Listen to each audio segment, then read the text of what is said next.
respecting and honoring scholars and those who deserve to be respected, the elders and leaders. عن أبي محمد سهل بن أبي حثمة, one of the Sahaba رضوان الله عليهم, narrates, انطلق عبد الله بن سهل. He's talking about other Sahaba from the Ansar, Abdullah bin Sahl ومحيصة bin Mas'ud, and محيصة bin Mas'ud, they went إلى خيبر وهي يومئذ صلح. They went to the area of Khaybar after Muslims had the agreement with the Jewish community there. فتفرقا, everyone departed. They are cousins. They had some business in the area. Abdullah bin Sahl and his cousin محيصة. فأتى محيصة إلى عبد الله بن سهل وهو يتشحط في دمه قتيلا فدفنه. When محيصة came back to meet his cousin, already his cousin was killed and covered with his blood. فدفنه, so he buried him.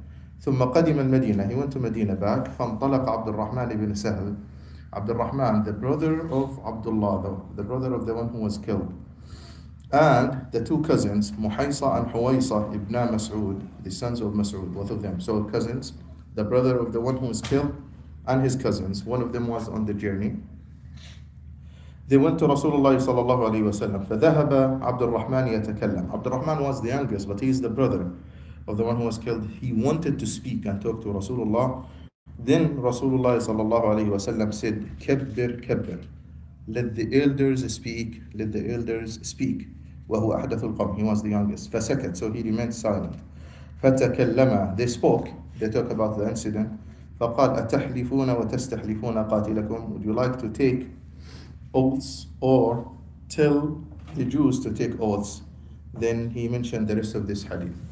So the point of this hadith is Rasulullah sallallahu alaihi wasallam wanted the elders to speak, Muhaysa and his brother to speak, although Abdul Rahman is the one who is the closest to the victim. But Rasulullah sallallahu alaihi wasallam showing this respect to the elders, let your cousins speak, and he remained silent, the brother. This hadith also is related to Qisamah. Qisamah is one of the ruling in Islam. It is a complicated issue about qada and qada in Islam. If someone is killed and there is no solid evidence that so and so killed him. So in this case, Abdullah ibn Sahl, he was close to the Jewish community in Khaybar, and most likely they killed him. Most likely, but there is no solid evidence. In this case, we have Qisamah in Islam. And this is what Rasulullah asked them. He said, would you like to take 50 oaths, yameen, qasam, that the Jewish community killed him? And they refused. Because it's not pretty sure. This is most likely that they're from the Jewish community. So he said, okay, would you accept 50 qasam or oath from the Jewish community to take the oaths? And if they don't, you take the blood money, 100 camels?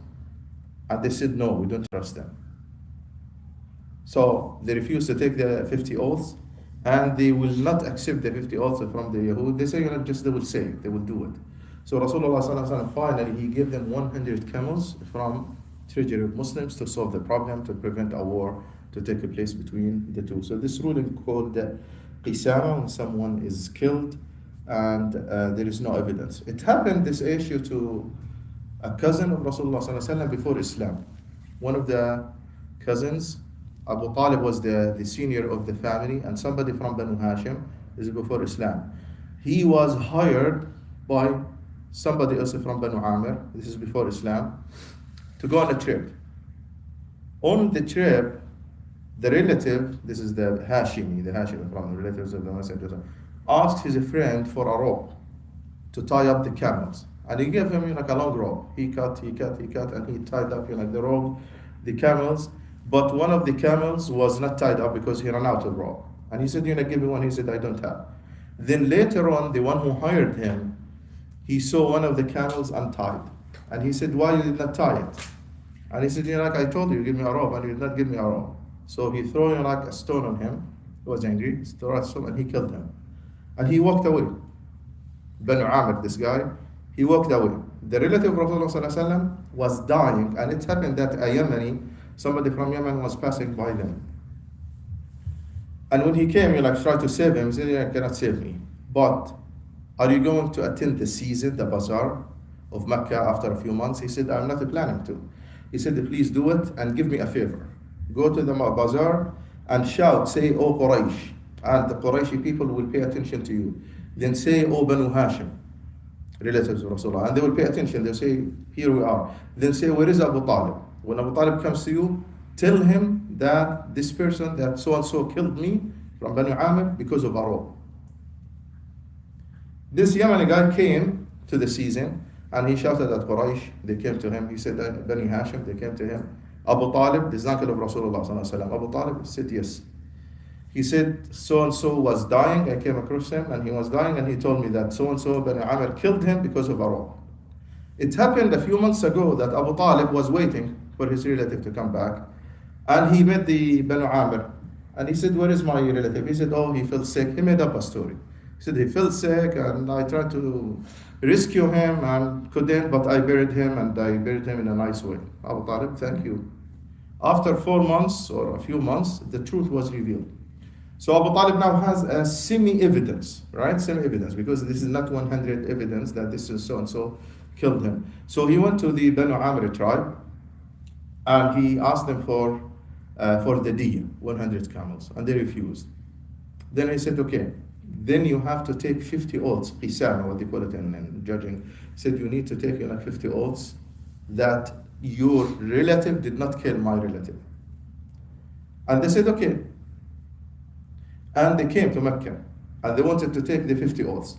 But it happened that 2 people were excluded. One was wise. He came to Abu Talib and he said, okay, 50 oaths and 100 camels. I will give you 2 camels and I'm not going to take an oath for something that I'm not sure of. Our relative could be Yunakala, I'm not sure. Take 2 camels. So this one was saved. And another one from those who were coming, his mother is Hashimiyya from the relatives. So she begged Abu Talib, she said, exclude my son. And he said, okay, I'm not, I'll take 49 oaths.